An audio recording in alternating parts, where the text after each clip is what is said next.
Well, hello. Today is Sunday, September the 12th, and this is Life Matters. Let's talk about it.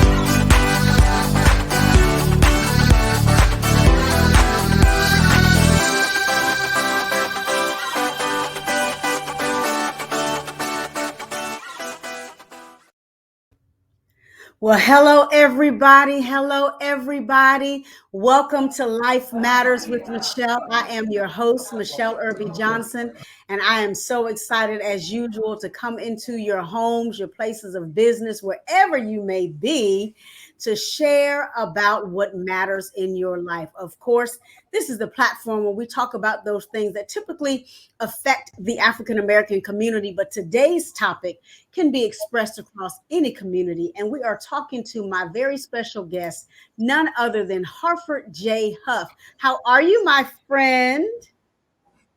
Hey, Michelle. I'm good. How are you? I am doing well. I'm so excited to have you on the show. Once again, ladies and gentlemen, this is Life Matters with Michelle, and I am your host, Michele Irby Johnson. My special guest today is Hartford J. Hough. And let me read a little bit about him.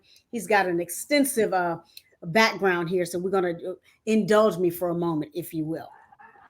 Hartford Hough is an award-winning baker, chef, and cake designer. And let me just pause right there.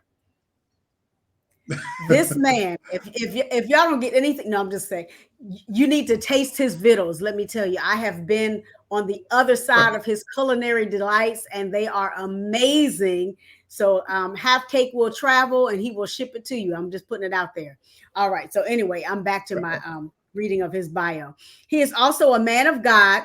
A man who has a love for God, the people of God, and all that God has created. He was born and raised in Brooklyn, New York, and has been baking for over 30 years and amassed quite the resume and reputation in his chosen field. Having acquired clients over the years such as Sotheby's International Realty, Morgan Stanley, Universal Studios, and Real ID Entertainment, he has worked with a well-rounded and diverse clientele. He is a member of the IACP, which is the International Association of Culinary Professionals. His career trajectory is bringing him to a level of educator and teaching of culinary arts.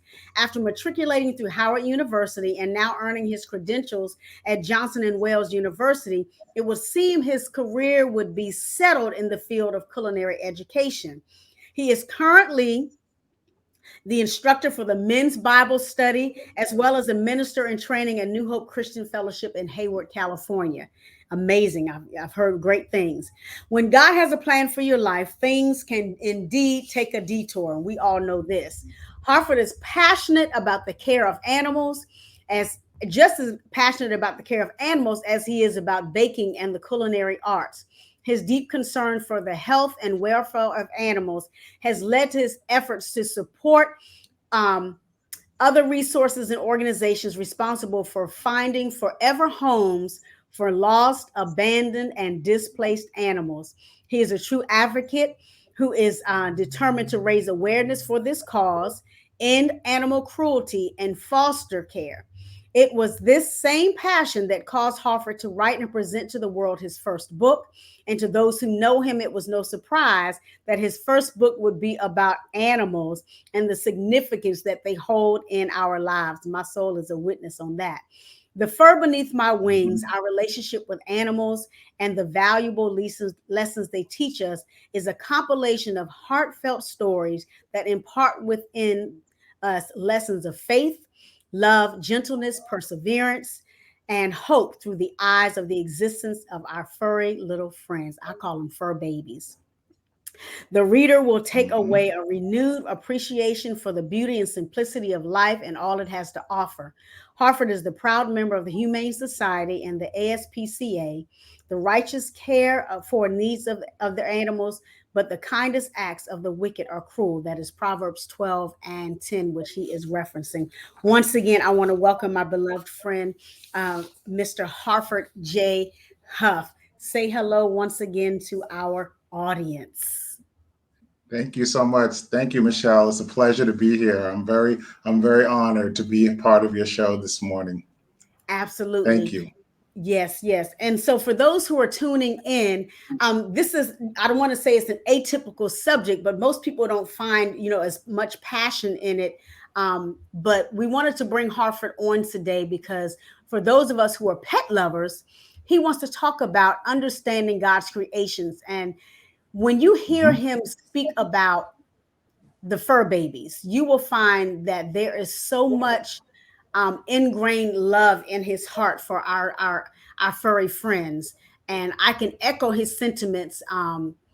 But we're going to let him delve into it. But we're talking about pets, understanding God's creations, and they do bring so much value to our lives that, you know, anyone who's ever had a pet can certainly understand what it means to come home to a wagging tail, to come home. I used Mhm. to drive up to my house and my cat would be in the window. And by the time I opened the door, he was sitting there looking at me. I said, "How you know I was home?" He's like, "Yeah, yeah, yeah." He would talk to me. So I certainly understand, the need and the necessity for fur babies in our lives. So how uh if I can start with this way, how did you get so involved in um animal activism and the welfare of animals? Okay. Well, first of all, let me just say that I've always had animals since I was a child. I've always had animals, and it's no surprise to me that I've actually ended up in this position because I believe it was always a part of uh, my life destiny to have some work with animals. Whether I was going to be volunteering at the animal shelter, be an animal advocate, or just running a zoo, I was going to have some type of involvement with animals. And even when I was a child, I wanted to be a veterinarian, but I sort of changed my path because that's when I found my passion for food. The way I got involved in this is kind of interesting. Well, first of all, especially being a part of various ministries over the years, I've worked within the homeless organizations, the groups that serve the community. And I've always had a love and a passion for homeless people and helping people who are in need. And this is from every major city that I've lived in, from New York to Washington, D.C., Los Angeles, and now presently where I am in San Francisco. I've worked with homeless groups, just kind of feedings during the holidays, throughout the year, special events. And one thing about our society, sadly, people still have a disregard for the homeless. Yeah, There is a people who look down upon them with such disdain, and they don't, they almost put themselves in a I'm in a better position, so I don't have to deal with them. They're sort of like that rejected part of society, and it's unfortunate that some people who are even blessed to have a home and have clothes and have food, they still look down on people because they feel like, well, they're lazy and they have no reason for being out here, and and you don't know anybody's story. So you really can't say that. So really be careful how you put your mouth on somebody else when you don't know what put them in that situation. So exactly. I've worked with these organizations throughout the years. And as I continued to work, the Lord began to direct my heart towards another set of living creatures who are also neglected, who are rejected, who are abused, who are forgotten about. And those are the animals. And, we look at animals, especially animals that are stray cats, feral cats, stray dogs, lost dogs, and we forget that all animals are not living in a nice, warm, comfortable home. There are some Right. animals who are literally on the streets trying to survive. And just like homeless people, they're basically that's the key. With homelessness, it's a matter of survival. people are trying to survive. They don't know where they're going to get their next meal. They don't know where they're going to lay their head. You have women and children, sadly, who are out on the street. Even if they live in their car, they don't know. It's not safe. So they have to survive. And the same thing with animals. And I believe that the animal kingdom parallels human life. And we see it so much where these animals are literally, some people literally throw dogs on the street. If they're tired of them, they just get rid of them. If they're old, abuse. Some people abuse animals in such heinous ways, and they forget that these are God's creations and these are living creatures with a personality, with a brain, with a heart, and they forget.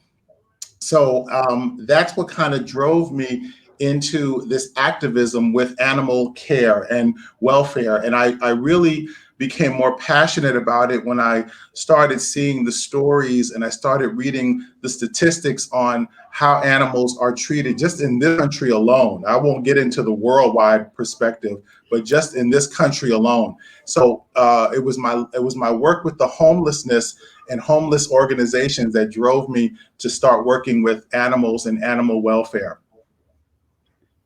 Wow, that's amazing. And you're so right, because we often do, well, we forget that animals were created. I mean, they were back when, God created the earth and he sprinkled the earth with, various animals and things of that nature. And I think we Hmm. do forget that animals have personalities, they have hearts. That they That's right. they get upset. They'll meow at you, or they'll wolf at you, or they'll whimper at you. And I love how you That's said right. that they parallel humankind, because not just because they're living beings, but God has given them the same Hmm. set of things that we have, a mind, That's right. emotions, and will, and That's right. hearts to love and hearts that can break. And they have the feelings of hunger and pain and loneliness and things like Hmm. that. And so Exactly. I'm Exactly. glad that you said that. And we have a question from our audience that says, how do animals improve health, I mean human life and health? And that is, yeah, I'm gonna let you speak to that. Oh God. Well, when you talk about animals improving health, they have animals that they refer to as therapy animals. And some of these animals are utilized in hospitals. They're used in healthcare facilities. And the one thing that we found, that a person who is under a level of stress, their level of stress goes down almost 75% when they are around the presence of an animal. An animal brings such comfort and such joy. And I'm going to talk about that later on in the show. I was going to address that. But the one thing that I love, when you think about hospitals, most people who are in hospitals, they're kind of depressing. Especially if you're or a healthcare facility where people do not get visitors. So when you think about people bringing in therapy dogs or therapy cats, and Hmm. yes, even therapy horses, and these animals bring such joy and companionship, but they also offer hope, because as long as they can look into those eyes of those living creatures and they can see that there is hope, it brings up their level of exuberance. Their heart is raised, and I think it improves your overall health amazingly. I bless God. I bless God because when I did a seminar on stress years ago, and we were talking about stress reducers, and some people have different ways of reducing stress. And I know for me, one of my ways is baking. I bake. I whip out cake, bake a cake, and that's one of my ways of reducing stress. Some people play sports. Some people get involved in exercise or other things. But honestly, having my animals and my animal companions in my life has reduced my stress level so much. And I am blessed to be healthy this day. And I feel great about life and the overall existence of life. So animals, they make a major impact on our overall health, and they do improve the quality of our life. I'm gonna have to agree with you, because my last pet, Pepper, he was a cat. He was a Hmm. Persian. a Yes. mixed Persian, and he had long hair and he was real fluffy and a fluffy tail, and it's almost like he knew when I needed a proverbial hug from him, because I mean he didn't Yes. jump on furniture or anything like that, but he would come and sit at my feet, and I would pat my Right. leg and he would come lay in my lap, and then he would climb up Hmm. to my chest and put his face in front of mine and just go meow, and it just brought me to a whole nother level. And then he would just lay there and purr, and it would just take me to another. I know my husband is watching this and he's listening to this, and he's going to try and justify some things when it comes to pets based off of this here show, but I'm gonna let him know. But anyway, but he But I passed away, wanted and to. when he passed away unexpectedly, it just did something, and Yeah.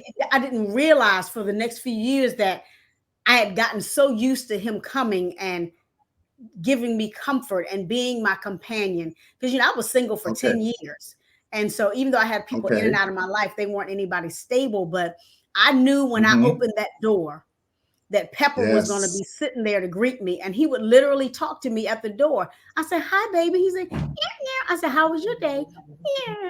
Yeah. So we would have Hmm. this conversation, and when he That's passed right. away, I missed that. And so I would have to agree, the impact that he left on my life was so um uh deep, if I can say it that way, that I mean I can Hmm. still sometimes feel him jumping on my bed, and he's been gone for 3 years. Wow. But And if I could just interject something, Michelle, the and in 2016, I had a stroke. I had a mild stroke, and as a result of that, it was caused by stress. And when I once heard a pastor say, stress will kill you if you let it. Stress can kill you. But I had a mild stroke, and Ginger was my dog. She was with me at the time, and I literally had her registered as my emotional support animal.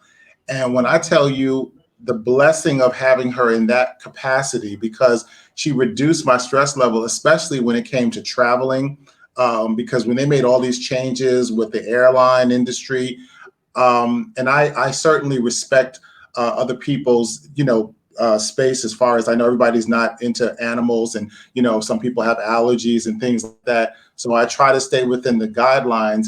But having her on the plane with me, especially when I did long distance traveling, it was a calming.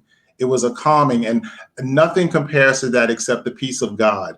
And I can yeah, just truly say that that was nothing but God that gave us that peace, that allowed me to just have a serenity and to be able to just move forward and do what I had to do. And having her with me, so she wasn't in a kennel, she wasn't being boarded, I didn't have to leave her with somebody. She was with me. So that was a joy that yeah, lifted my spirit, and that kept me going. So I really thank God for then I can certainly understand, as far as when you talked about Pepper. I understand, because when I come home, no matter how bad the day is, and I've had some bad days, come home and that unconditional love greets you at the door. And it's just, and that to me, Michelle, is like being in the presence of God, because mhm, everything else melts away. And I yeah, thank God, because unconditional, it means nothing else matters except this moment that you love me. All they want to do is love us. So that to yeah. me, that gets me stirred up. Don't get me started talking about God's love and the presence of God's love. But that is just a joy to me. So I totally understand what you were saying about your beloved Pepper. I totally understand. I tell you, I'm gonna try and hold myself together during this here conversation. But anyway, so I just think it's important that our listeners and our viewers understand, when you at the top of this conversation, when you were saying how people will easily throw a pet away or put them on the side of the road Mm, or discard the pet or what yes, have you, not yes. realizing that that pet has feelings and that pet has something to Hmm. give, not just in exchange for That's right. food or shelter, but he or she has That's something right. to give that is life-giving to you. Because like you said, Yes, God gives unconditional love. There is nothing unmatched, but a pet, that's no right. matter what you do, no matter how you feel, you can have the worst day, and all they got to do is look Yep. at you and you melt, and it's like the world is brand new. The roses are opening, the birds are Yes. singing, even though you haven't got a Yeah. dime in your bank account. That little That's face right. looks at you, That's right. That's right. That's right. and Totally agree.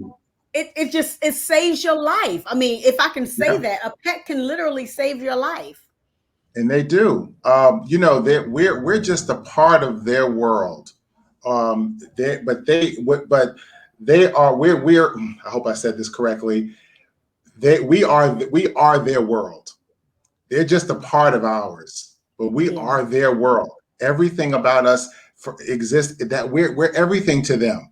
You know, yeah, they're just a small. Because if you have family, kids, career, uh, outside of responsibility, you have all this stuff going on. But to you, you're their world, and that's all they want to do is love you and be there for you. And that's why the devotion of an animal is so incredible, to yeah. be literally devoted up until the time that if they pass away before you, they literally will die and stay with you to the very end. And I'm just such a witness to that experience of having that lifelong devotion.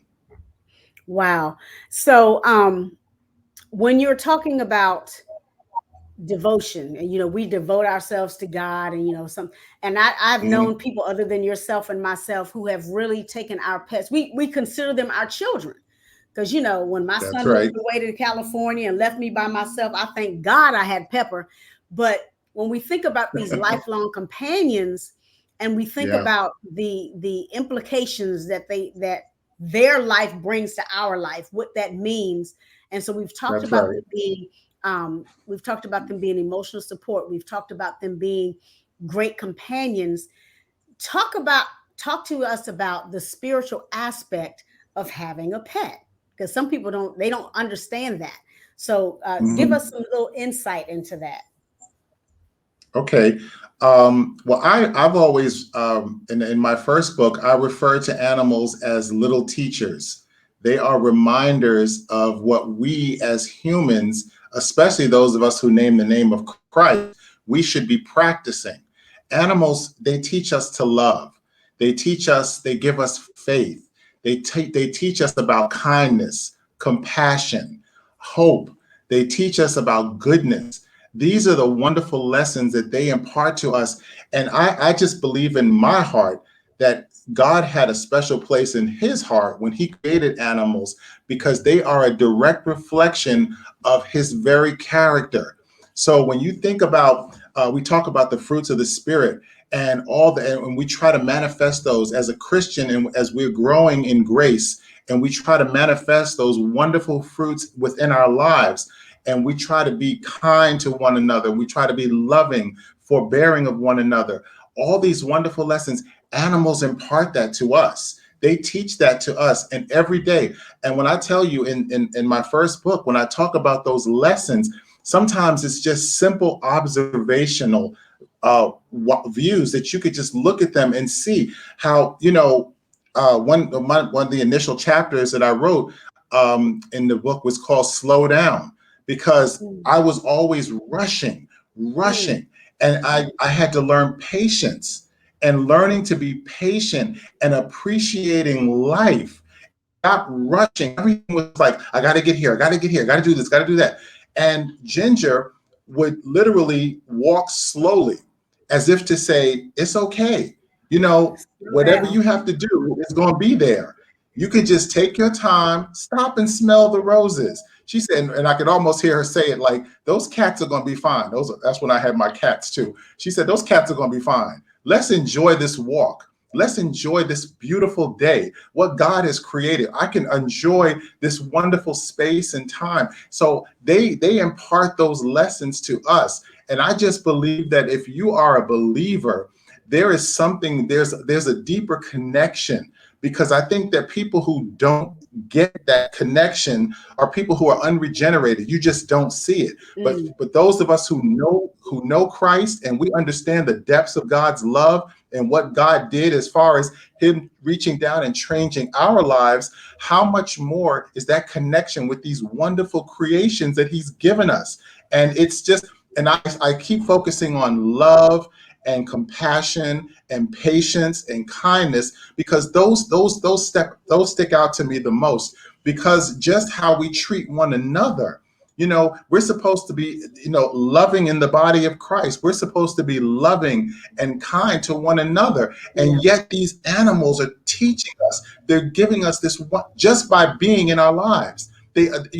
Animals who sit in a shelter all day waiting. Do you know that's a great example of hope?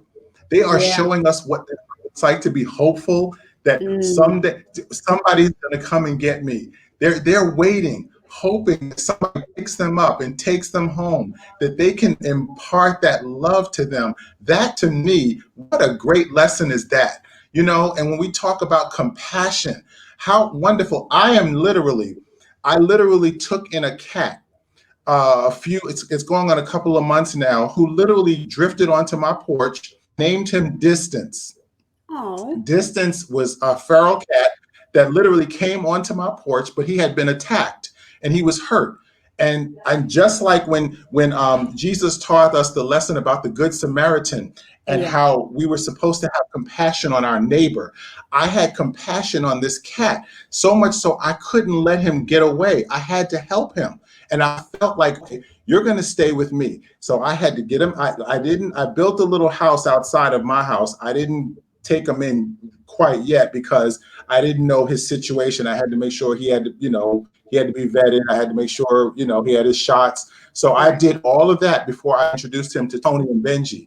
That's, and now when I tell you, and I posted this on my Facebook page, when I tell you the transforming power of love, this cat is so friendly. He's so engaging with me, and I can see it, and I can see it in his face. I can feel it. Now, he and Tony, we're going to be praying for those two, because those two still want to scrap, but I can't have that.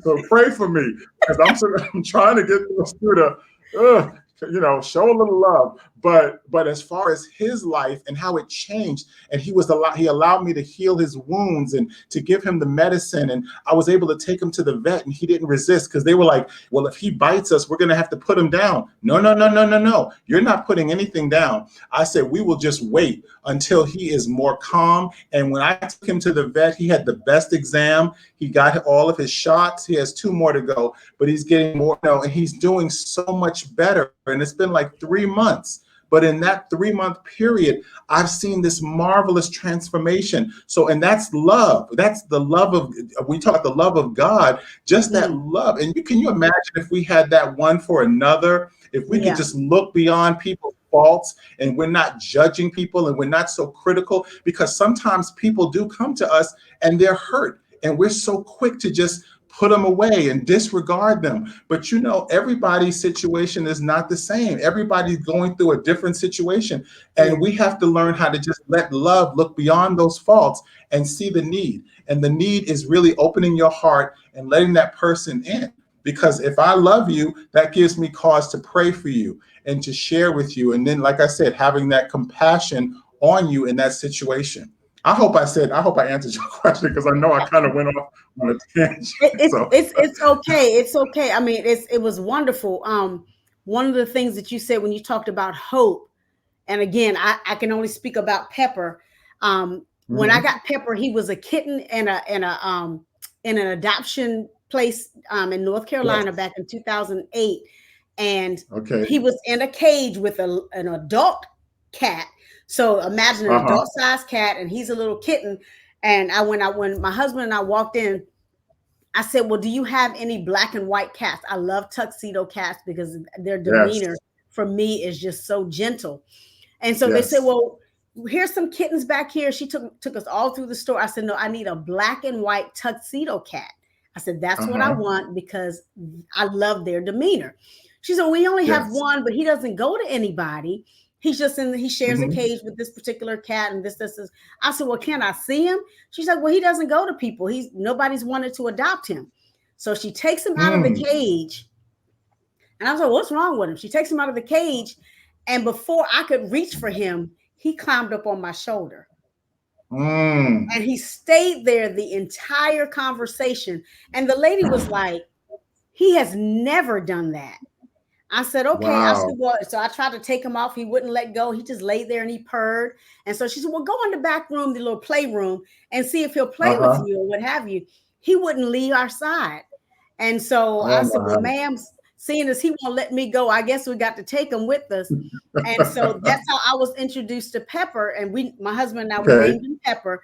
And she said, this is uncanny. Uh-huh. She said, because he wouldn't go to anybody, nobody. And the whole time he had been there, he'd already had his shots, he'd already been, fixed and all this stuff. She said, but he would not take to Okay. anybody. And so I said, well, I guess he chose me. I didn't get a chance to choose him. He chose me. And so That's I said right. all that to That's right. say there was something in us that the cat at that time, I named him, we named him Pepper.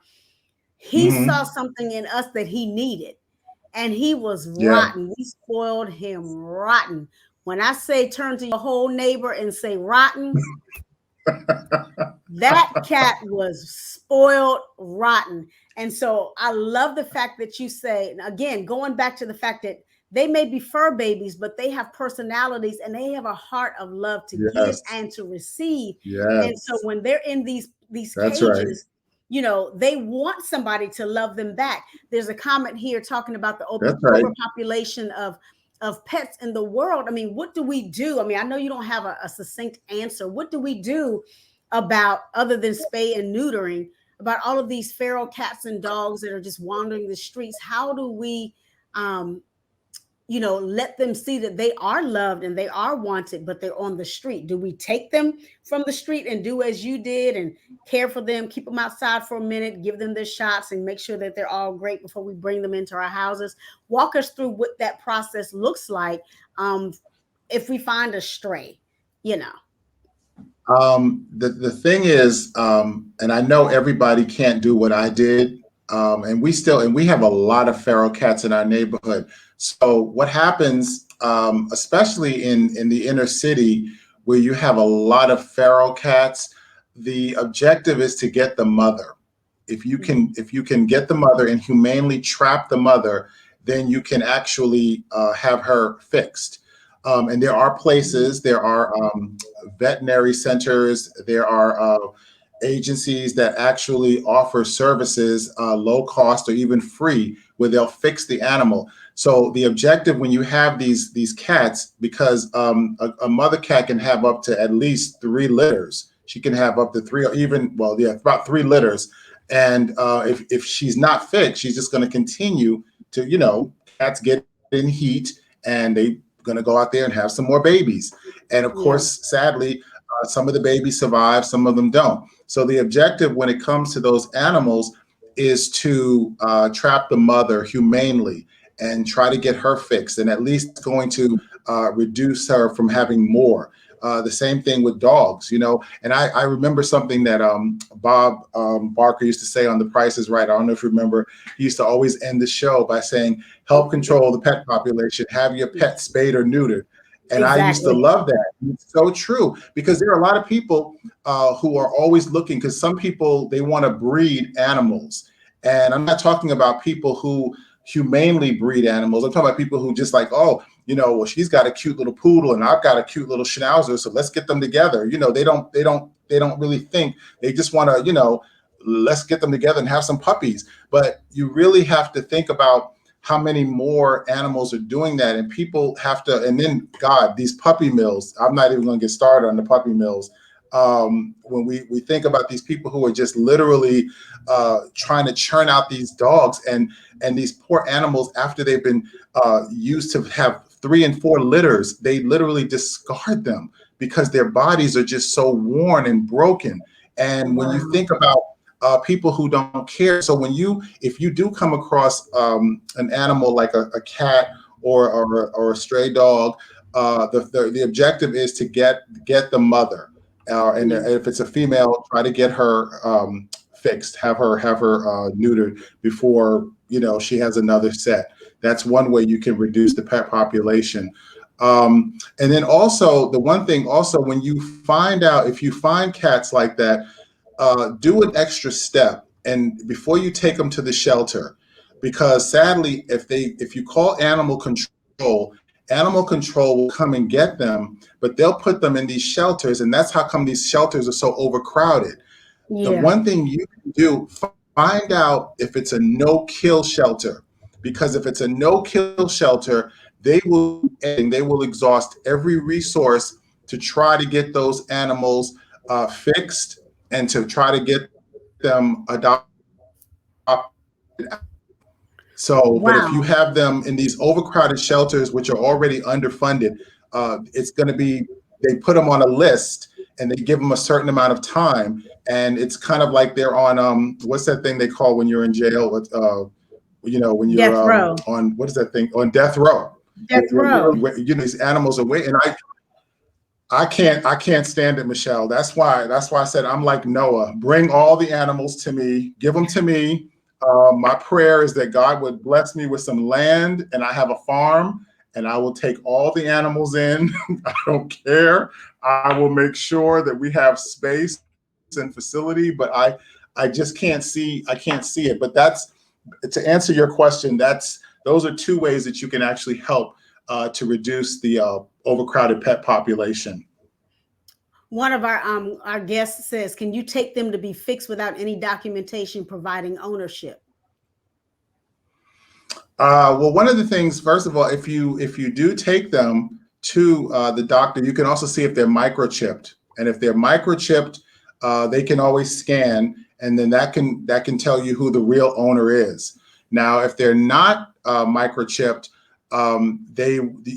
you can pretty much act as a citizen in good standing because you're just trying to help this animal. So you Mhm. can sort of claim ownership, but it's kind of like what I did for distance. I brought him in. I'm incurring these costs. So as far as I'm concerned, he's mine. So I don't care if people, because nobody claimed him. He had been out Yeah. on the streets. He had been there for weeks at a time, and nobody posted any signs. I saw nothing online. So I've started incurring these costs for myself, and I say, well, he's basically my cat now, and Mm. unless I just cannot physically keep him, which I'm not, he's a member of the family. I pretty much have to just say that when you go in, you're just kind of doing what is humanely right. You're doing the right thing by these animals. Yeah. But when you take them in, that's one of the first things they can check if they're microchipped. That's why we also encourage pet parents to microchip their animals, because a lot of animals don't have a collar, and when you see them, you don't know who they belong to. Right. Right. Well, for me, I am a domestic pet owner. I don't like pets that go Hmm. outside. Pray for me. That's Hmm. why my cats have always been indoor cats. I don't like other people's Right. cats because I Hmm. raised my cats, from kittens on up. I train them. They don't tear up the trash. They don't jump on the furniture. They don't do all of that crazy stuff because I train them from Right. when they're little fur balls. But I can't stand other people's cats because they don't train their cats. But my crazy husband, sorry for calling him crazy, but my husband put in his question is, can you convince my wife to get a dog or a cat? Now let me tell you something. I don't like dogs. We had dogs growing up, and my dad would bring them in the house, and nobody Uh-huh. would take care of them but me. And then when he got sick of nobody taking care of him but me, he would go. He was one of those people that would take them and put them on the side of the road and leave them. Hurt me to my heart. But Hmm. I'm not a dog person because I don't like how they jump on you, lick on you, all that stuff. I just don't like that. So my husband and I have these very deep conversations about bringing pets into the house. So he's asking you to Okay. convince me. So I just wanted to throw that out there because I saw his I'm not going to try to convince you, I because that's a very point for me, because it definitely has to be mutually agreed upon, yeah, because you don't what you're want going somebody. to do with these animals. Don't, because that's going to kind of, that would cause division. And I'm not a marriage expert. I'm just saying that because I always tell people, when you are about to adopt, you need to understand this is a lifelong commitment, Mhm. and it's either your life or their life. And as far as in the case of a couple, and most couples usually agree upon, we're going to get one cat, we're going to get two cats, or we'll get a cat and a dog. But there's an agreement. And I'm sorry, Sean, it's not that I know how you love dogs, but that definitely is something that has to be mutually agreed upon, because it's not fair to the animal. It's not fair to them either. Exactly, exactly. Like children, they're going to pick up on that energy, and if they sense that one of the pet parents is not feeling them, there could be a sense of distance between you. There could Hmm. that they, and like she said, animals have feelings. They know, and they're going to know. So you definitely want to make sure that when you present this topic, it's mutually agreed upon, and hopefully as you move forward, if that day should come, then let it be in how can two walk together except they agree. So I want you to be in Absolutely. agreement. Whether they got four legs or two, amen. And it's not that I Yes. don't want him to have a pet. I've told him, I said, if we had a dog, I wouldn't feed it, I wouldn't walk it, I wouldn't touch it, because I just don't want a dog. And so, he's like, "But why?" And I'm like, Okay. "Babe, I just don't want a dog. They're too much work." And Hmm. other people love them. Now again, I'll take a kitten Hmm. when I'm ready, but I don't want a Right. dog. But Right. anyway, That's right. That's right. That's but right. I'm being It is, honest. I'm and, being and honest. I was before I got Ginger, I referred to myself as a cat man because I love cats. I'm like you, Michelle. I love my cats, and I had three at the time. So for me to have three cats, the last thing I was thinking about was getting a dog because I knew the responsibility of taking care of a dog, and but like I said, but God, when God has given me this wonderful gift, and I didn't choose Ginger, she chose me. Believe me, I could have easily have just walked past that adoption fair and left her in that cage. But I believe God had a special reason why He allowed me and this dog to come together, and she became a part of my life. And as I stated in my current book, she really impacted my life as well as the lives of others and the other animals. So you'll begin to see how it was really the hand of God that brought her into my life because I was relegated to just having cats. Hmm. So as we talk about, the love of pets and how they impact our lives, we've talked about them being emotional support pets. We've talked about them, you know, Hmm. with health and life and healing and all of those different things. And we talked about them, Yes.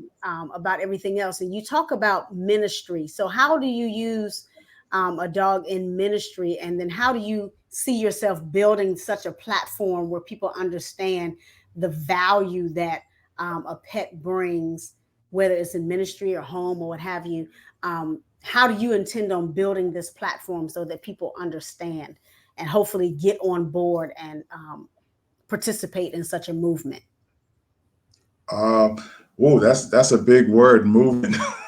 But I definitely I believe animals, and I was talking to a minister friend of mine, and she had shared with me, uh, and we believe animals can be utilized in ministry because the one thing about church folk, we are so used to being in the church, in the building, and we minister to one another, we pray for one another, we do everything to one another, but the real work is outside of the church. When we Absolutely. have to go in the streets and in the highways and the byways, and the way I see animals utilized in ministry, I'll use as an example Hurricane Maria.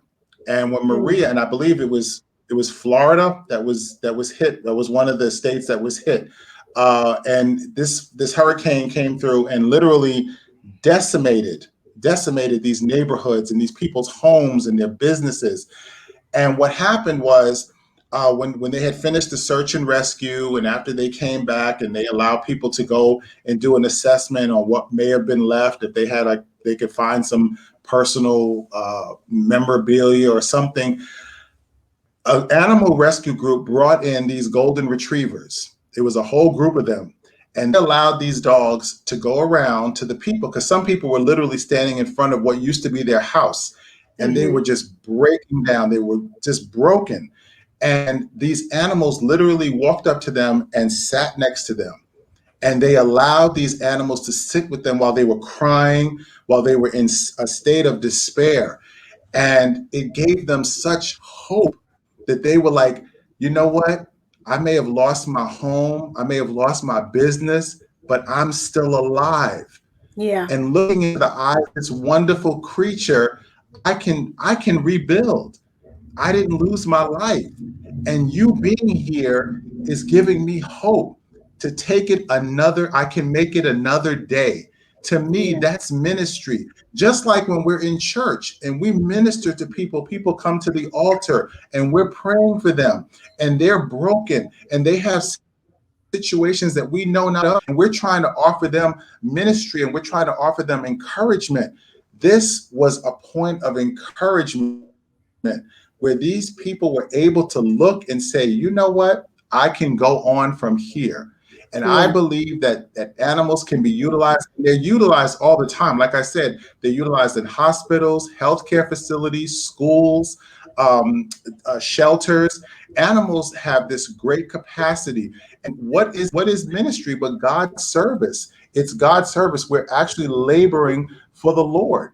And we're doing those things that exercise the characteristics of who God is, and especially when we're giving it, imparting it to the lives of other people. So I believe, and I don't want people to start freaking out because people think, oh my God, now everybody's going to start bringing their dogs and their cats to church. No, no, no. Like I said, it's about being outside and going into people, going to homes and going into the streets and letting people know that, Yeah. there is still, and even in the pandemic, look at this pandemic. We're still in the midst of this pandemic. People they need hope. Now we preach Jesus and we're letting people know he is still the hope for the world. He's still the Yeah. answer. But my God, if we utilize these wonderful creatures that God has given us to bring people a sense of hope and encouragement that they can move forward, they can get through this. I believe that that's where animals can be utilized in ministry. I guess for me, the platform would be trying to facilitate between working with various groups and organizations because Hmm. everybody's not on board with that. Some people won't even let you bring their dog to church. They can't bring but I really thank God for pastors and leaders who have an open heart and see how wonderful these creatures are and how they can be utilized in areas of ministry. I That's hope that amazing. answered your. That's amazing. Yes, I you hope I you did. answered. You did. Okay. Once again, ladies and gentlemen, we are talking to none other than Hartford Hough, and we are talking about pets, God's understanding God's creations. If you want to reach out to him, or if you're an advocate for pets and the welfare of pets, reach out to him at his website, which is www.thefurbeneathmywings.com, or you can email him at bakerman176 at yahoo.com. Once again, we are talking to my wonderful guest, Hartford Hough, and we are talking about pets, understanding God's creation. You said something Mm-hmm. um, about when people they're standing in front of their home is fallen, the home is burned down, whatever the case may be. Trauma, Mm-hmm. pets can help in Yeah. trauma. Can we touch a little bit about grief? um, Mm-hmm. because most people often believe that grief has to deal with losing a person, but Mm-hmm. grief extends its arms into every facet of your life. You can grieve over a job. You can grieve over a Right. relationship dying, a divorce. You can grieve over moving to a different state or city. You can grieve. Mm-hmm. Does not discriminate just to losing a human Right. person. That's And right. when I lost Pepper, I grieve Yes. forever, and sometimes I still, grieve him, and it's been almost 4 years. Can you touch a little bit about how do we deal with the grieving aspect of losing a pet? How do we? Because I know that Okay. you lost Ginger, and I know it's a tender subject for those of us who have lost a fur baby. Talk to Mm-hmm. those who may have a pending pet. They may know that their pet has been diagnosed with something that is, terminal, or, somebody who's already lost a pet and they're still trying to figure out, okay, how do I navigate this life? Can you speak to Mhm. that a little bit? Sure. The one thing, and you said, Michelle, every life is going to be touched by loss, because death is a part of life. It's inevitable. We're going to lose someone. We're going to lose something. And uh, when we lose a pet, people need to understand there's a gravity that people feel for their animals, especially their animal companions. Remember, for those of us who don't have natural children, sometimes their pets are like their children. Yeah. So losing them is a very hard process, and it literally can shut you down. And the one thing that people need to understand is, and again, I talk about what we were saying earlier, it's about reaching that place of hope and realizing that you can get beyond this. This is not the end of it all. Death is not the end. And you realize too that when you lose a pet, that especially if your pet has been diagnosed with something, and to watch them over a period of months and they're suffering and that's hard. That's It is. hard.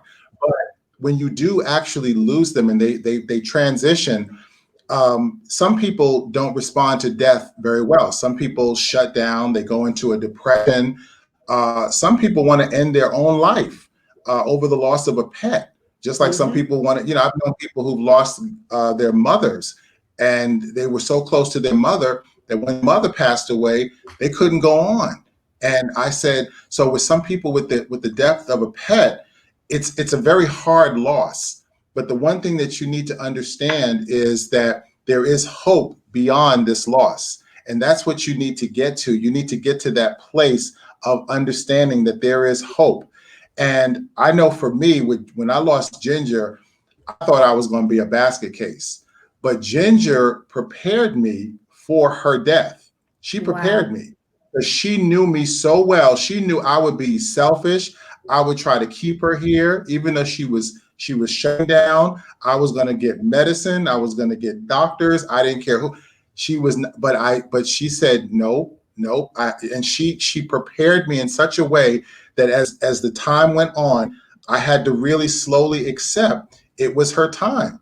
And I think every pet parent needs to understand, in the course of our lives, we're probably going to outlive our animals because we know that they age a lot faster than we do.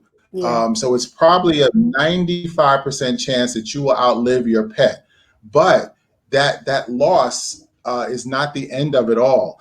You can certainly find that level of hope that you can move beyond. And when you think about losing that pet, it's difficult. It's difficult, and it's a very sensitive subject because lately I've been dealing with people, especially in my church, who've lost their pets, and I feel like my pastor is kind of preparing me to have like a ministry for these pet parents, and I can Yes. call them, I can pray for them, and I can encourage them. I'll send them a card, and to let them know, it's not over. It's not over. And I wish we had time because I would love to talk about pets in heaven, but that's a whole nother story because I could go, because that's another area of hope Yeah. they offer pet parents. A lot of people, there's a argument of back and forth about will pets be in heaven, and I was like, yes, but we don't have time. I don't want to get into that right now.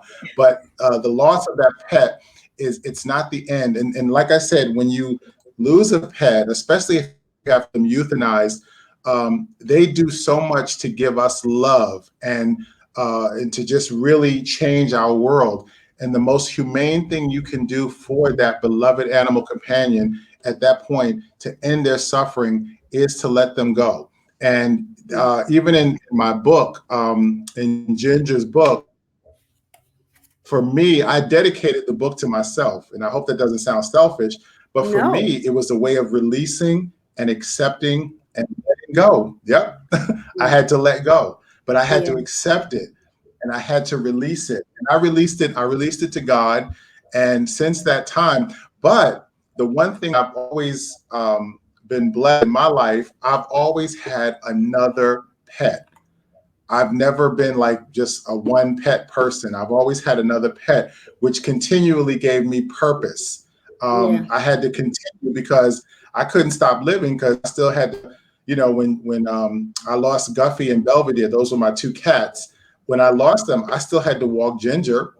I still had to Mm-hmm. take care of her. So, Yeah. and then I think that also because I have this capacity to love animals, I'm always going to adopt another. I got Tony 3 weeks after Charity passed away, which was like a shock to me. I was like, I thought I was going to be, grieving for her for a while. I had her 11 years, but Yeah. but Ginger actually she selected Tony. That was Ginger's doing. You'll Yeah. have to read the book to see how that unfolded. But Yes. yeah, Yes. for me, it's always been having another pet. And I think it's just like with humans, when you have children, God, and I know that's a tremendous loss when a parent loses a child. But when that happens, if you have another child, you can't stop living because you have another child. That Yeah. child is just as important, and their life matters and they have value, and you have to go on because and you're both alive and you've got to continue, and that's what life is about, moving forward. You can't just, and I a friend of mine, I think Carol Williams, we talked about this. I think people should take that time to grieve. Give Yeah. yourself time to grieve, however long it takes. But whatever you do, move forward. Yeah. Don't just be stuck there. You have to take one step in front of the other, but you have to move forward. Absolutely. I hope I answered Absolutely. on You that one. did. But You did. that's a deep topic right there. It is. It really is. I should have asked it at the top because our time is scooting away. I want to remind everybody No. we are talking to Hartford Hough today. We're talking about pets, understanding God's creations. He has a wonderful book called Ginger. The Journey of Two Hearts, One Animal, One Human. You can find it on Amazon.com, Barnes and Noble, or you can get it on books, the number 2business.com for $22.50. Amazing story of his love relationship with his beloved pet. Yes, we have one holding them up.